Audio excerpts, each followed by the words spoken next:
We are not connected, but I've connected the butt, and so in a moment we'll have connection status. Okay.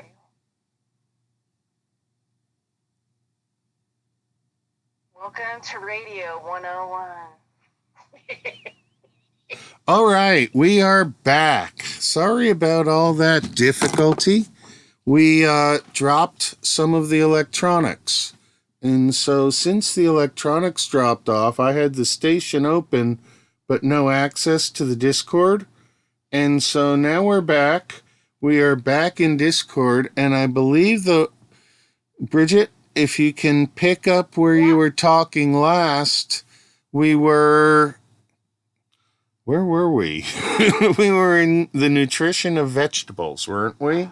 And how, Yeah. after a period of time, the vegetables in the stores are no longer providing nutrient, at least not the green nutrient. They still got the minerals that they grew, that they took from the ground to pass along, but they no longer have the organic energy If the value. ground, right, if the ground had nutrients. Very That's true. the thing is, you can spray fertilizer on them that messes with the plant's hard drive and will force it to grow in the way that, they want it to grow, which means that there was really no nutrient in there in the first place.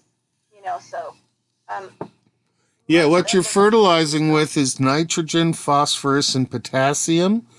And so you're not getting the iron, the cobalt, the other elements that you really need to have the vegetable producing a full balanced diet. You're only getting the material that they forced into the fertilizer, which is in such an excess that the other things can't compete. right, and it just messes with the hard drive of the plant. It forces it to produce like a fruit when it shouldn't produce a fruit because it doesn't have all the components necessary to have all the building blocks to produce the fruit or vegetable or whatever else it's going to be. So the other thing too is like labeling. So when I went back to school, I have a private practice, mostly doing energy and structural medicine, traditional osteopath, shamanism type work, and holistic medicine, blah, blah, blah, blah, blah, acupuncture, all of it. But I wanted to go back to kind of more of my roots because, I have family members that were herbalists, that my mom, we always had gardens and always had like, a pretty sound relationship with plants. I mean, my mom was like, I grew up in a family that was like on my mom's side and, my dad's side. So my mom could grow, zucchini plants in the desert that were taller than people because she just had this ability. And the other thing, too, is if you can get plants to grow in the desert, there's quite a bit of like minerals, in the sand because that's pretty much what sand is. It's lots of stones that are being crushed down, which make up a lot of nutrient. It's high silica, which is, the fountain of youth kind of mineral for people in their bodies, longevity. Also, too, if you don't have enough silica in your system, your body will not take in vitamin D. You will not be able to absorb vitamin D. So silica is like a super important nutrient that has to be in food that's not in food anymore. So something that like DE, diatomaceous earth, you can get, which is and get the human food grade. You can take it and also help with high blood pressure, all kinds of stuff. So in the labeling thing, when I found my way, did a whole bunch of permaculture stuff, did local classes. It was kind of going back to farming, but what I wanted to do was grow plant-based medicines. So eventually I could grow my own plants and then make my own remedies with medicines so that I could give it to my client base. So I wanted to do my own pharmaceutics, which were FARAMACY, pharmaceutics, right? Pharmacy instead of, the medical side. And then, so I just spent a lot of time doing that and then eventually found my way to biodynamic farming, and then really, got into microbial medicine, really kind of started to really understand that component, and then really got into the whole farming thing. So when I went back to the college, Steiner College in Sacramento, which is not there anymore, it closed after 30 years in 2007. That was Steiner College, named after Rudolf Steiner, who was a biodynamics dude. Pretty important one. He didn't really do the farming thing. He was a nutritionalist. He had degrees, and he was also a mystic. I mean, during the era that he popped out, there were a lot of other people like him that had a lot of PhDs, had a lot of highly, in-system intelligence, and also were mystics. I mean, we had people like Victor Schellenberger, Rudolf Steiner, Albert Einstein, Edgar Casey. I mean, there was like a huge amount of people that, popped out of the womb. Walter Russell, Rife. Yeah. Rife, yeah. William Rife, yeah. So many people who have been disappeared out of the history books who were key to that time period.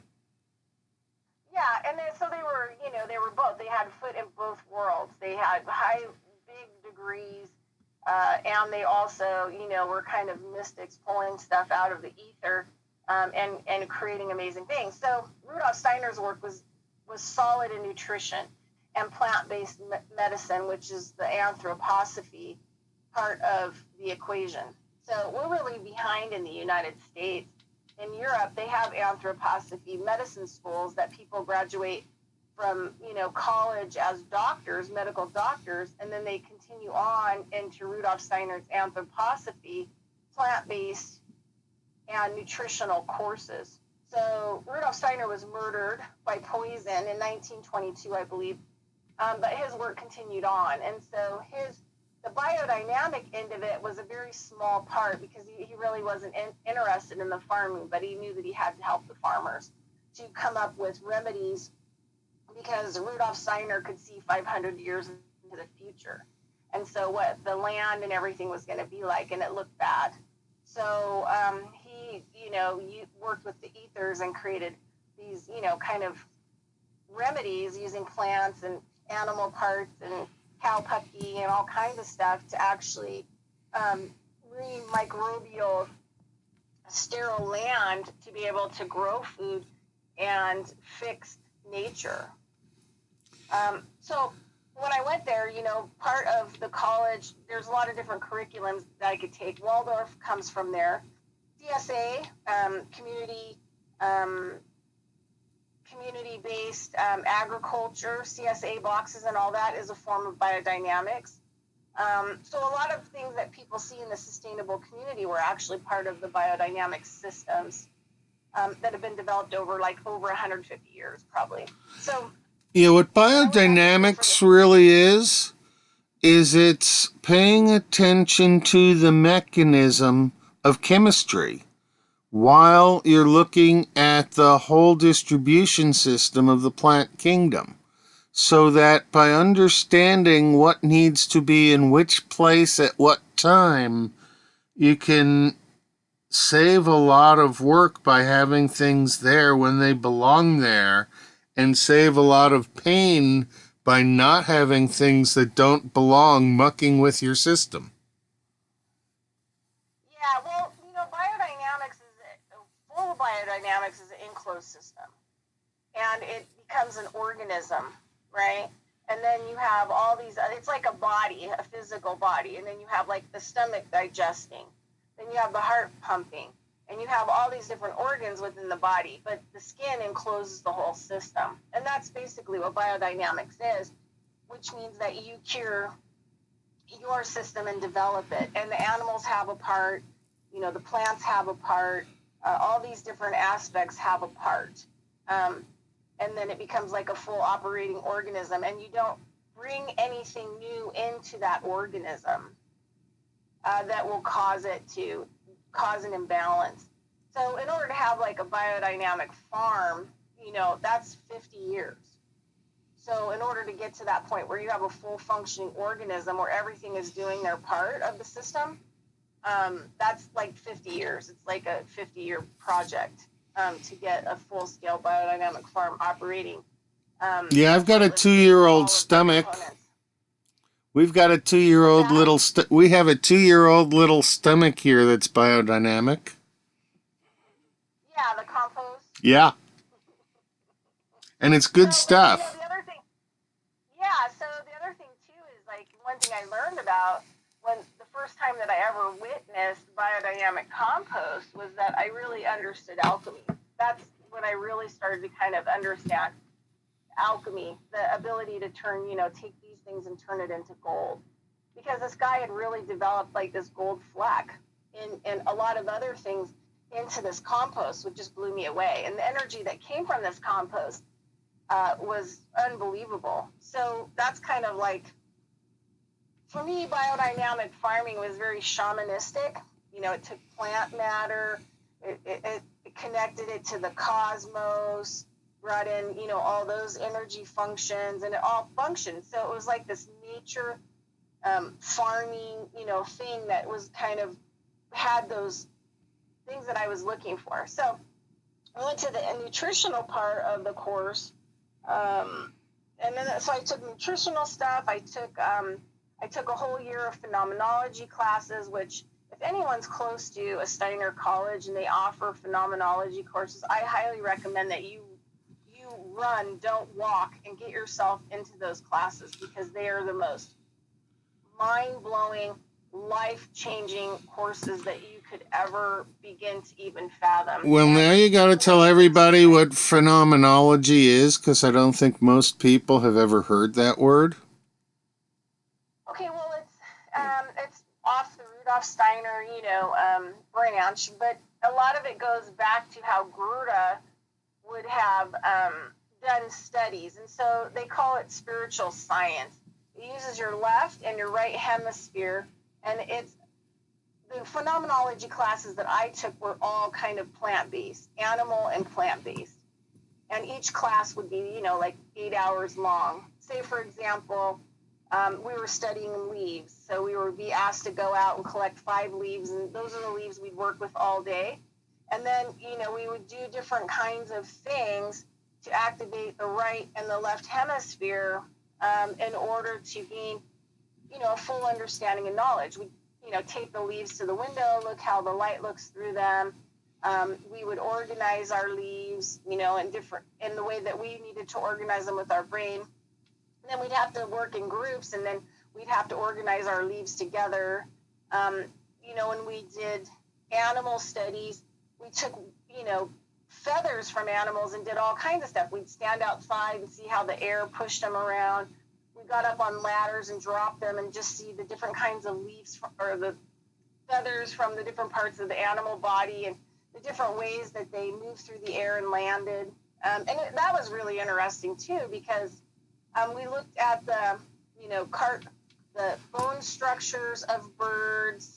And then this is where a lot of the Victor Schallenberger stuff started to mix in.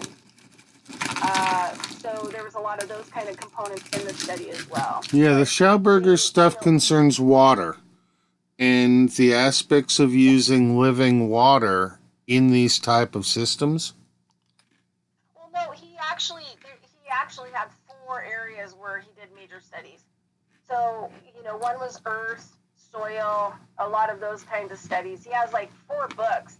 Some of them are hard to get. Some of them are like $125 used. But there was 4 main books: one on earth, air, water, and I forget what the last one was. Anyway, I have them all. But they were all on the different kinds of scientific work of Schallenberger. But what we learned from the birds was that all birds have a hole, right? Their chest is a hole, just like a ship. And so they deal with the air and they deal with the water, all birds. So they have a relationship to those alchemical processes, right? And then so you just kind of go, phenomenology just takes you into deeper studies and understanding of nature, you know, the plant world, so that when you go into having a farm, you can look at everything in your area and you can diagnose what's going on, right? Because you have a full understanding of this science, and you can use your right and your left hemisphere in order to evaluate in a whole unified function what's going on with whatever is going on that doesn't look right in your farm or your area or your land. Anyway, nutritional classes, and we got to this one where the guy who was teaching the course was like, I don't know, late 20s, and he was pretty amazing. He came from like a philosophy background, and he ended up, learning biodynamics, and then he spent like 5 years living in a house in a city with like a third of an acre. Mind you, it wasn't a whole third acre because there was a part of the house. And so over like 5 years, he developed this third of an acre property in a city to see if he could, how diversified his diet could be and how much stuff he could grow and cultivate on that land to feed himself 100%. So after 5 years, he had totally, completed that. He had grains, he had, he was getting eggs from chickens, he had compost. He brought nothing into the third of acre. And he used no pesticides, no fake fertilizers, nothing. And he had like probably, he said, the most diversified diet that he had ever had in his life. So after that, he started coming and teaching for the nutritional stuff at the college. And then he went back to get his PhD in philosophy. But he was a really interesting guy because, he had to study a lot of nutritional stuff. And what we're talking, like, the type of nutritional work that I do with people online, like long distance or in person with my clients, is out of the box. It's soil, it's sunlight, it's, a lot of these components that have to come in order for us to actually be healthy. But one of the classes that he taught was on the labeling. And what a farce, like American labeling really is. Oh, yeah. And how criminal it actually is. So, all these people go and they say, oh, hey, I'm going to go to the store because, I can't have this, or this in my diet. Or, I want to have, work on higher nutrients. So I'm going to look at the label. So what'll happen is that, most of the plants that we grow or that are grown, even including organic, we talked about, don't have a lot of nutrition left in them, even if you buy them, because the soil had none in it to start with, or it had been picked. Like apples, a lot of the organic apples come up from like places like Venezuela and Argentina, and they're put in locker boxes for 4 months. So fruit has zero nutritional value unless it's ripened on the vine and you pick it and eat it right then. Has no nutritional value unless it is homegrown and hand-picked at the right time, because the nutrient chemistry component happens at the moment that it ripens. So those apples, like even at Whole Foods that are organic, are 4 months old. And they were green when they were picked. That's why they put them in storage and so that they could ripen, or they gas them or spray them with ripening agents. So the thing is, like a lot of the food supply, even fresh, I mean, is it better to eat, an organic apple that's 4 months old or a Big Mac? No brainer, the apple. It's going to be way better than the Big Mac, right? Yeah, there is a curve of how rapidly things fall off and decompose. And it's almost like if you took a banana and you peeled it and you watched the banana peel turn from yellow to black. It doesn't take all that long to go through that transformation. And every different thing when picked is like a banana peel. Right. So, okay, so now we go to the labeling. So we know that the fresh food has like no nutrient in it, right? Right. Unless we grow it, unless we know exactly what's in it. And we're cultivating it, even if in a small box, a cold frame, you can grow a ton of kale for the winter. I know. And I then you can did. put new compost in it and grow something, another green leafy vegetable. I mean, it's super easy to get 22% of the food you're eating into your diet through salads, through like kale and stuff like that, on a daily basis. So you can do it in the smallest quarters. Okay. All right. So we know that nothing has nutrient. And the other thing too is like when we're dealing with an item that has a label on it, we don't know where it'll say where maybe the product was packaged or where it was packaged and sent from, but it never tells you where the product came from that's packaged in there. So we don't know if it's a GMO. We don't know if it came from, we'll just say like coconut water. We don't know if it came off coconut trees in Thailand and was processed in Thailand, and then it says, where it was processed in Thailand and then shipped to the U.S. And there's a huge difference. If you're going to drink coconut water, you definitely want it to have been packaged in the country that, it was grown. Because coconuts, for example, when they come to the U.S. border, any food, boxes, shipping, anything that comes into the U.S., doesn't even really matter what it is, they spray it all with formaldehyde. So you don't want those coconuts that got sprayed with formaldehyde and then sent to a processing center in the U.S., and now that coconut water's in a container, and you're drinking it because it's going to have a level of formaldehyde on it, right? So drinking coconut water, say, from Thailand is going to be a lot than the coconut water that you're going to get into the U.S. So we don't really know in the product, we don't really know where it came from. We don't know what farm it came from, which state it came from, which country it came from as far as the labeling, and it doesn't tell us. So once that happens, then in the U.S., it's under 1% rule. So for labeling food, if the chemicals or byproducts or whatever else that they're going to put in there, the preservatives, are under 1%, they don't have to label it. Okay, so for example, you have ice cream, let's just say mainstream ice cream, and it says that it only has 10 ingredients on that label. Well, we know for a fact that mainstream ice cream has 250 ingredients in it. So that means only 10 are labeled because they're over the 1% mark. And most mainstream ice creams have stuff in it like that poly blah, blah, blah, which is the same thing that's in antifreeze. But because it's under 1%, that they put it in the main ice cream, they don't have to label that. The compound you're talking about is called ethylene glycol, by the way. Yeah, there you go. So the thing is that they leave out, because if anything is under 1%, they don't have to put it on the label. So just because that it's not on the label doesn't mean that the product is safe. And it doesn't mean that you're getting what it says on the label, right?